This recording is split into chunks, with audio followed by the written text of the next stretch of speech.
All right, guys, so we're back again. You know, last time we unloaded this 460, and I told you we was working on another one. Well, I haven't taken hardly too many parts off this, but I will recommend one thing if you guys work on something that you're unfamiliar with. You know, take a couple hundred pictures, take a video, whatever. That way, you know, you've got that to fall back on. You can come back and utilize those tools and get yourself out of a bind. But I got a handful of pictures I'm going to take of this before I take it apart. Don't know if I'll need it or not, but since it's, you know, my first combustible motors to be messing with, I want to have all the tools I can. So, without further ado, here's our engine for the new boat. Now, once again, this is a 460 Ford 385 block, and I mean, she's all freshened up, ready to go. We went with Trick Flow aluminum heads. I think they're 290s, the 290 series, whatever. But you know, that saved us a hell of a lot of weight over our dive setup, and it's going to breathe a whole lot more. On the top end, well, just start out with, I had these old Holly valve covers that I got off a buddy of mine, and they look absolutely terrible. But I cleaned them up and actually tried to polish the fins a little bit. They're not too bad. They're 10 footers. You know, if you're 10 foot away, they look great. But you know, just don't get any closer than that. So I'll go ahead and take her off there. That's what she looks like underneath. We got a full Trick Flow roller rocker set up. Make sure everything breathes good and low friction. And that's the name of the game. Make sure everything lasts a long time. But we got an MSD Pro Billet distributor. Our water pump was custom made. It's got a stainless steel turbine in it to last a long time. We went with a Canton Marine Series oil pan. Now, I know that may not be real exciting, but this oil pan will hold another 1.5 quarts, 2 quarts oil. It's got baffle system in it, windage tray to keep all that oil right down there where it needs to be. You got to realize this motor is probably going to spend its life at 45 to 5,000 RPM all the time. Now, hopefully, you know, I can get my setup to where I'm not doing that, but that's how these jet boats are. So you got something that's going to run high RPMs all the time. You know, make sure you got plenty of oil, and with our oil cooler on our heat exchanger, it's going to keep that oil cool. So you know, I got a lot of parts laying around here. We're going to turn the wrench a little bit today. I'm going to try to dress up the front of this motor, and we're going to get everything on here. We're going to get our billet pulleys all on here lined up. Probably won't mount the carb today, but I just got my delivery from Summit Racing, and so we can put our new dipstick on and maybe look at mount some sending units and things. So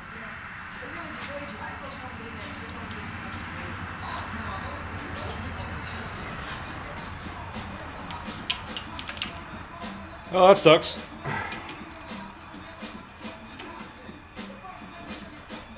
My hydraulic balancer bolt is about a 1/2 inch too long, so I guess we're going to run into a lot of stuff. So I guess I'll cut about a 1/2 inch off of it and put it back.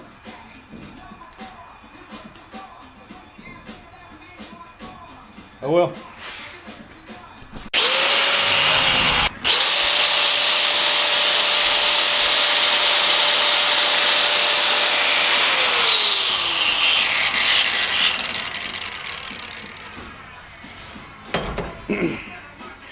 Well, not too bad. We'll put a little bit more assembly lube on that and put her in there again.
we've been to town, got some parts, and we're ready to get started. I don't know that I'm going to do it right. I don't know that I'm even going to get it all the way done today, but we're going to get a good start on it. So here we go. Here comes the fast forward on the assembly of our 460 Marine.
If you notice, some of these I'm putting in dry. The manufacturer of these sending units recommend not using any tape or any sealant to increase the connectivity, if that's a word, of the sending unit. I guess they think it'll weaken the ground. So we're going to try to seal it up without using any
Well, we're going to end the evening and the episode with a little bit of frustration. Now, I knew going into this was going to be full of frustrations, but you know, you hope and pray that the parts you're buying are well, interchangeable and coincide, and you don't get problems. But they made this block for 30 years, okay, and you can imagine all the different accessories and water pumps and oil pans and pickups and all the things that they had, from the 429 to the 460 to just whatever, trucks to vans to sports cars. But we bought this Serpentine kit, and of course I bought it months ago, so I'm going to have to reach out to the manufacturer. They actually make this alternator too, and as you can see, I mean, it looks awesome.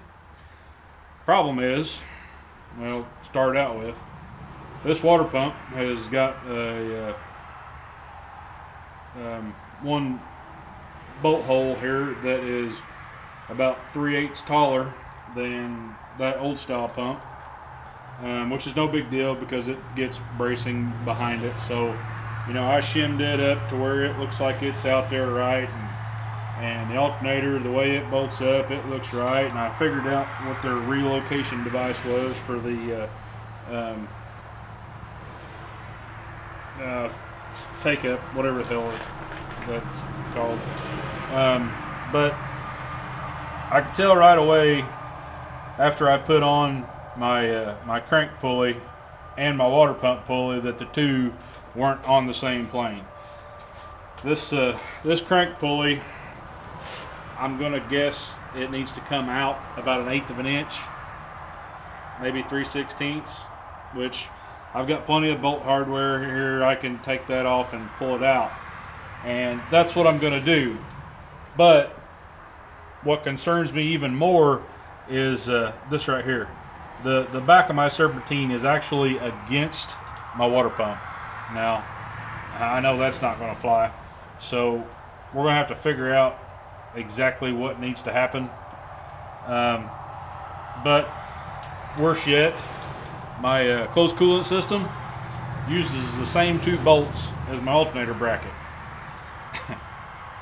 So, and it's made out of aluminum too, I think.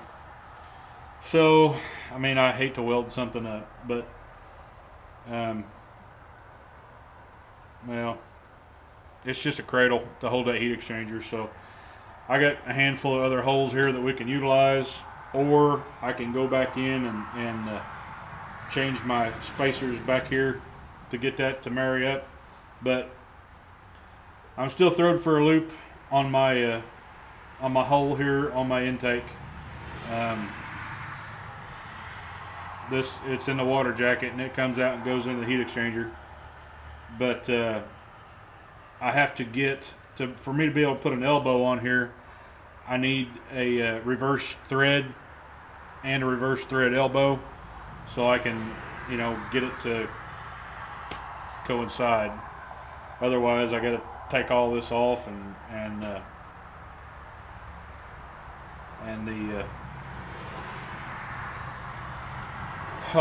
rubber hose I got on there, I think it's fine. I've got enough to where I can get a clamp on either side, so that worked out all right. Aside from that, we got our sensors in. I hope they're the right sensors. But well, it is what it is. She looks pretty, but she's a long way from hauling a mail. But hey, come back and see me, guys. Spring's on its way, so I'm going to try to be working on a little harder. But got any suggestions to help me through my problems, drop them on down there. I'd love to have some help. See you.